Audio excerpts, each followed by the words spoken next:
FightHype.com here with Tom Yankello. Now, Tom, obviously we posted a video of yours here recently, but you have actually posted some videos on Instagram and on social media, on your YouTube channel. You are the man working with Roy Jones Jr. for this big fight with Mike Tyson. Before we even get to Mike Tyson and all that, let the fans know, obviously this is not the first time you've worked with Roy, right? No, I've worked with Roy in the past. Back in 2011, 2012, periodically throughout all the way to 2014, we worked with each other off and on. So about 4 years we worked off and on together. Right. So I'm sure this, well, I mean, I don't know. Maybe it didn't come as a big surprise to you. Maybe you were involved with it from the start. But for everybody else, this announcement, Mike Tyson versus Roy Jones Jr., like, this kind of came out of left field. I mean, I was shocked. I was stunned. I was like, wow. I don't even really know why, because I knew Mike Tyson was talking about doing exhibitions. So, I figured, he'll probably, do something. But I don't think I ever considered the possibility of him jumping in the ring with Roy Jones for the exhibition. So when you heard about it, what was your reaction? I wasn't completely shocked. Okay. If Roy gets challenged, he's somebody that's going to take it. You know? And I knew Mike was wanted to do an exhibition. I wasn't, and I knew I had seen some things that, it kind of was looking like that somebody had said something to Roy about it. I hadn't really talked to Roy about it, but you could see there was a couple of interviews out here that, he was saying they better not challenge me because I ain't going to turn it down. I saw that. So, but it wasn't a big shock when it was announced, because I kind of knew if the challenge was thrown out to Roy, he would take it. So, how did it come up? Like, did he just give you a call and say, "Yo, it's time to get back in. I got work to do"? Well, I actually reached out to him. Okay. And I just told him that I've done a lot of studying of Mike Tyson, and me and Roy have always had a great chemistry together. I mean, and I've been studying Mike on my World Class Boxing channel. I've done a ton of videos on him, and I know Roy better. I know Roy fantastically too as well. So I know both guys, and it's ironic. I was going to just getting ready to do instructional videos on the Peekaboo Style. Mm-hmm. And I was going to come out with a bunch of videos like the week that this fight got announced on Mike Tyson. Wow. And then when I seen that the fight was announced, I reached out to Roy. I just told him, I said, hey, let's get together for this one, because I know how you got to fight this guy to beat him, and I know what you're capable of, and he's got too many tools for him and too many dimensions. Yeah, it's actually funny you just met, like, everything that you just met, you're basically doing the interview yourself, because I was going to ask you about all that. You've got your YouTube channel, World Class Boxing, and obviously, like you mentioned, you do have a lot of instructional videos, you've got a lot of breakdown videos, you talk about a lot of different styles, you talk about different techniques and stuff like that. You even mentioned Mike's Peekaboo Style, and we'll get to that in a minute, but right. What kind of got you started, making those videos for YouTube? Well, I just love to teach boxing. It's been my passion since I was a kid, and I just wanted to go into another avenue to really just give back to the sport. Other than just training fighters, I wanted to be able to hit a broader spectrum. Hit the world spectrum of people being able to just click on their phone, click on their computer, and watch videos and learn the game, because I just feel like there's not that many teachers out there of the game, really true teachers and true knowledge, and I just think it's so, it's missing in the sport, and I wanted to give back to the sport that I love, and I wanted to reach a lot of people and really share all the things that I've learned over the years, and I continue to learn. And I'm an historian. I've studied thousands and thousands of films over the years of the old school guys and all the way up, to present day.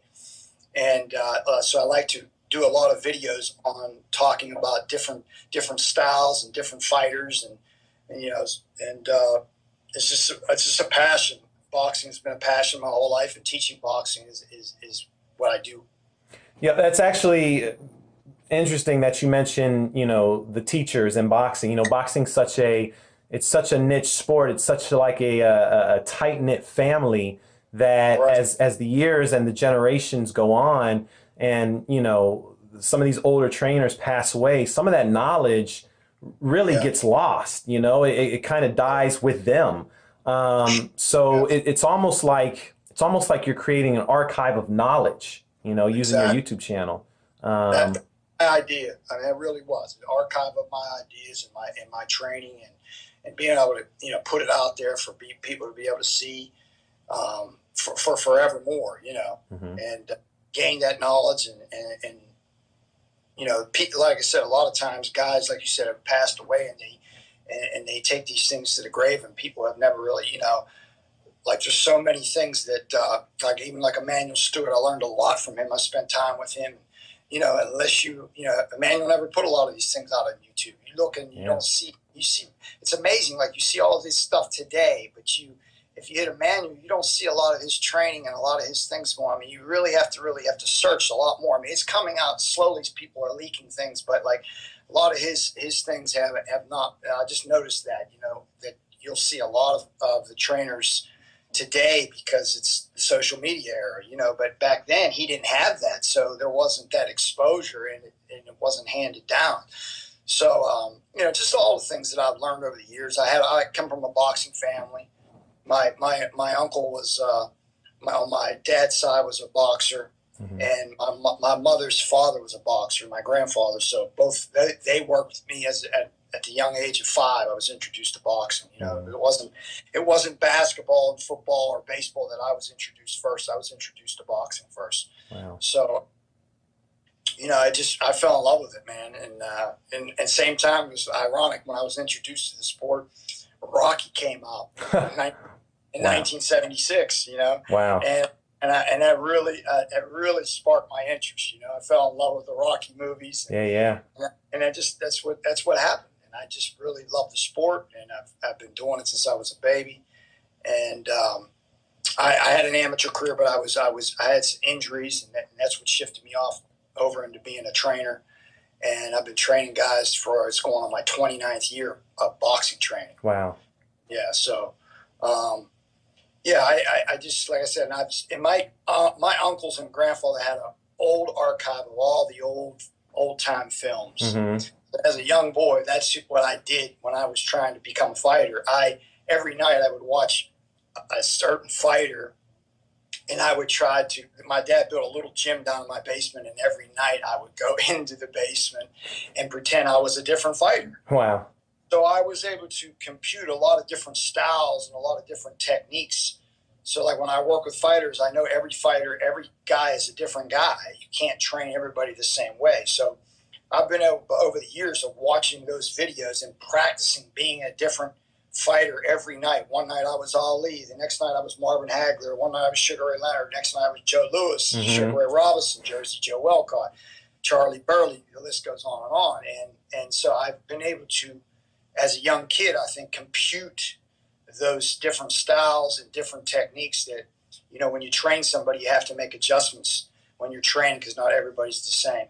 So that's pretty much my background on becoming a boxing trainer. Yeah. So we were talking about your channel, your instructional videos. I think you actually did you actually do a video on the Mike Tyson Peekaboo Style, or you were about to do one? I have. I've done a list. You could go on there and you'll see. You'll have a lot of. I did a lot of videos on Mike Tyson. Okay. I broke them down probably at least maybe 8 or 9 times, maybe 10 even. Wow. Probably have 8. Probably I'd say over half a dozen videos on Mike. Wow. Yeah, and I was going to do another half, but I know him very well. He was one of the guys that I enjoyed watching. So I know his strengths and I know his weaknesses. Mm-hmm. I've studied his weaknesses. I've studied his strengths.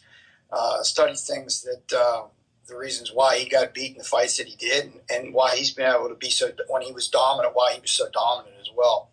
So, and I know Roy, and the thing about Roy is people don't realize, like, he's got so many dimensions that if you look in Roy's career, he has all the tools.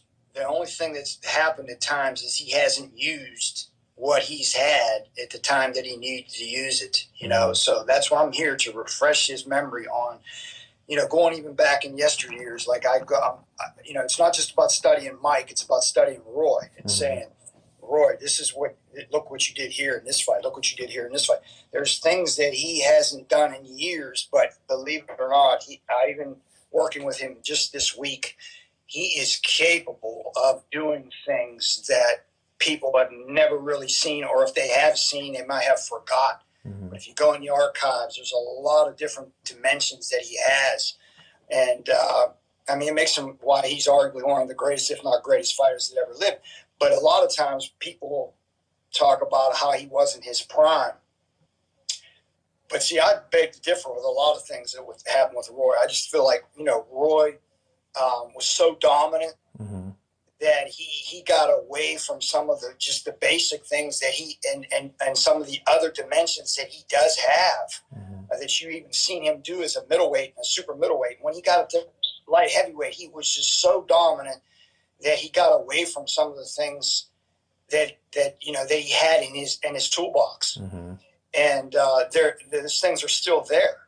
Even though they may be a little rusty, I'm just here to take the rust off of him, refresh his memory and muscle memory of the things that he is capable of doing, and sharpening them up and tightening them up and just making him, be all the cylinders that he got going on, that they're sharp as a razor. But like I said, bringing out other dimensions that, like I feel like some of the fights that he didn't win were because he just didn't use what he has. It wasn't because styles make fights or the guys were better than him. Even as he got older, he maybe was not able to use his legs as much, so he just had to make an adjustment. And a lot of people think like, well, he didn't have the ability to make those adjustments. It wasn't that. It was just that he wasn't reminded to what he was, some of the tools that he really did have, and because he hadn't been using them because he was so dominant and didn't need to. But they're in there. Believe what I tell you, the dimensions that he has are in there.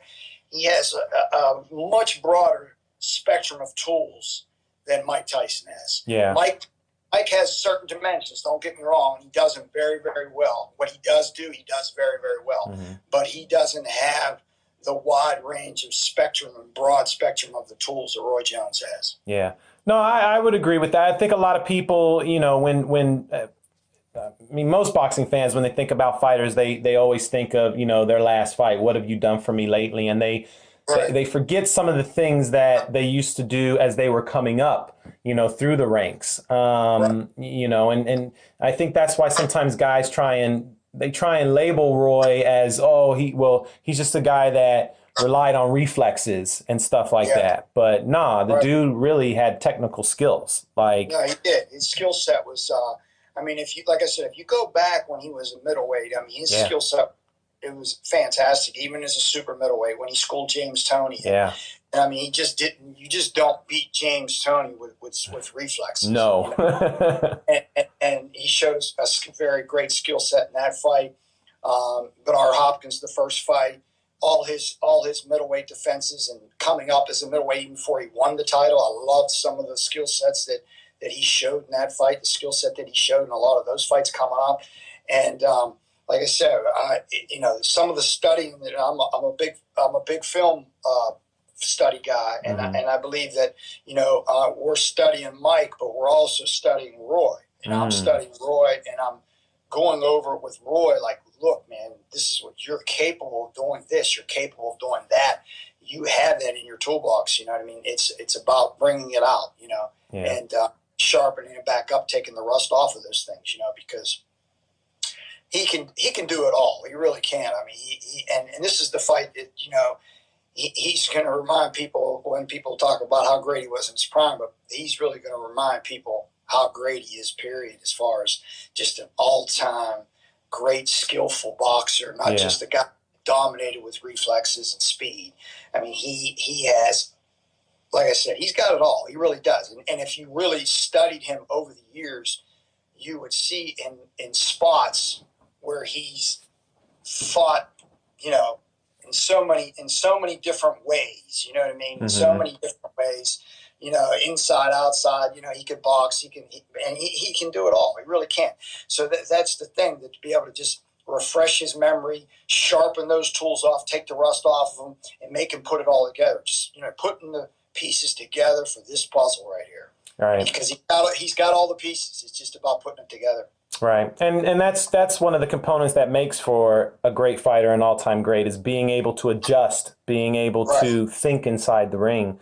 And Roy's always been able to do that. You mentioned that you've been studying, you know, film, studying tapes. Obviously, you posted a video on Instagram of you guys watching some footage. What do you think's more, like, do you think it's more important to study Mike, or do you think it's more important to study what Roy does best, or are they both equally important? Both equally important. Okay. You know, looking at the things that Mike does well and the things that Mike doesn't do so well, and looking at Roy and looking at how he can capitalize on the things that he doesn't, that, you know, Mike doesn't do well, and nullify the things that Mike does well. Mm-hmm. So, you know, that's a combination of studying both guys, and even studying, you know, I'm studying styles too. You know, guys that might not even be Mike or Roy. You know, I never limit myself to just watching that. I always try to steal off of everybody. Like, you watch guys that have a certain style that might work against what Mike does, and then these are things that maybe Roy has done, and he, like I said, has the tools to do. So maybe you take that from what this guy has done, not even just to Mike, but what can be done to a guy with a style like Mike, and put that in the mix with what Roy can do, because Roy can do those things. Like I said, it's about refreshing his memory on the things that he's done, because some point in his career, and I've watched all his fights, he has done it all. You know, he's had over 200 amateur fights. He's went to the Olympics. You know, we all know he won the gold. You know, and then he was a, you know, a guy that went from 154 pounds. He was a junior middleweight starting his boxing career. Yeah. And heavyweight championship of the world. Okay. So he hasn't done that without facing all styles and having to make adjustments. You know what I mean? Yeah. And I mean, he's really arguably climbed more weight than anybody. You know, you could talk about weight class like Pacquiao, but, you know, Roy's gone from 54 to 200, but not everybody over 200. Over 200, he's fought, you know, heavyweight, this guy's up to 300. Yeah. So you're in a division where, you know, he's definitely climbed more weight than anybody in history. Yeah. You know, beginning of his career to when he won the heavyweight championship of the world. So, I mean, he's got his claims to just being the greatest fighter ever with something like that. And being a historian that I am, I never like to take anything away from the guys of the past, and there's a lot of great fighters, you know. But, I mean, Roy has a claim to something that no one has ever done, you know. Yeah. Started at 154, went to heavyweight. And like I said, he hasn't done all these things without seeing every style. And like I said, it's all about him making the adjustments at the right time, doing the right things. And that's what my set of eyes is here for in training camp, to, like I said, take the rust off of those tools that sometimes that had been put in his toolbox because he didn't need them. Bring them back out, sharpen them up, and put them into place with what he's got to do to, like I said, to capitalize on Mike's weaknesses and nullify his strengths. Yeah. Roy went from 154 to unlimited weight. Yeah, right. Exactly. That's my point. Right? That's crazy. So I know you're not going to give away the strategy or the game plan, obviously, but is there anything you can tell us about the Mike Tyson Peekaboo Style? I saw Teddy Atlas recently did a video kind of talking about it, the importance of it, how it was created, this, that, and the other. But just being on the opposite side, when you look at a style like that, are there certain dangers to it? Are there certain, advantages immediately you can expose? I mean, like I said, I know you're not going to give us the game plan, but what can you tell us about style? I don't like to if anything. Yeah, I don't like to give up too much, but I can tell you that there's definitely some weaknesses of the Mike and the Peekaboo Style, things that he's not able to do. Mm-hmm. I mean, he really has not been able to do it. It's about exposing that. I mean, in many fights we've seen that being exposed. So is that more because of the style or because Mike?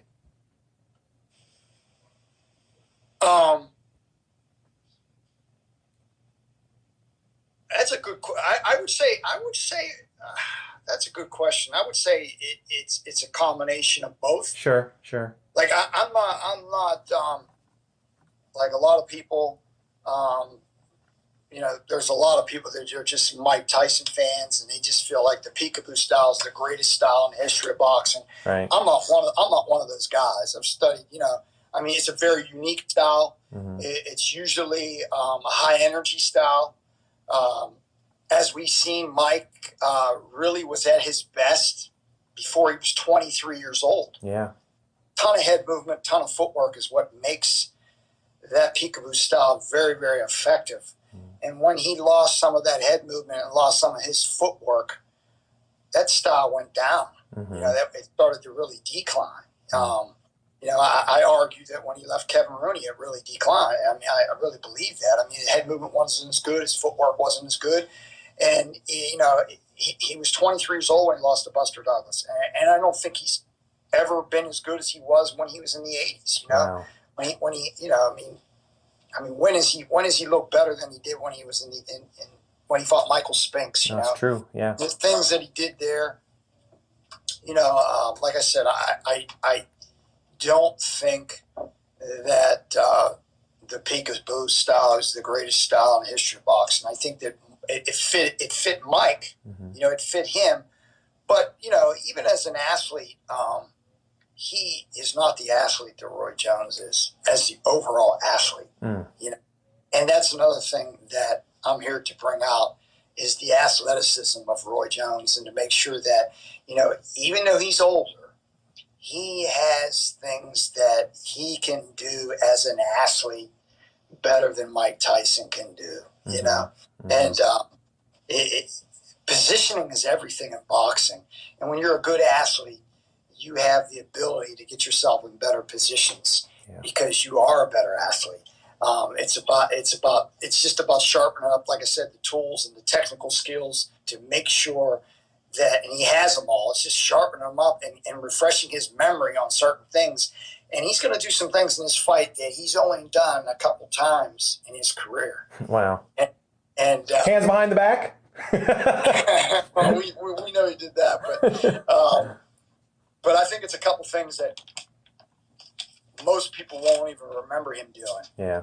And but we're going to bring some things to the table that I'm sure Mike Tyson has.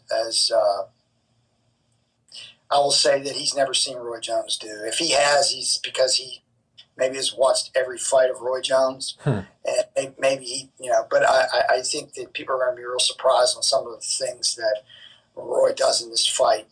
And like I said, he will be ready November 28th, and we're looking forward to it.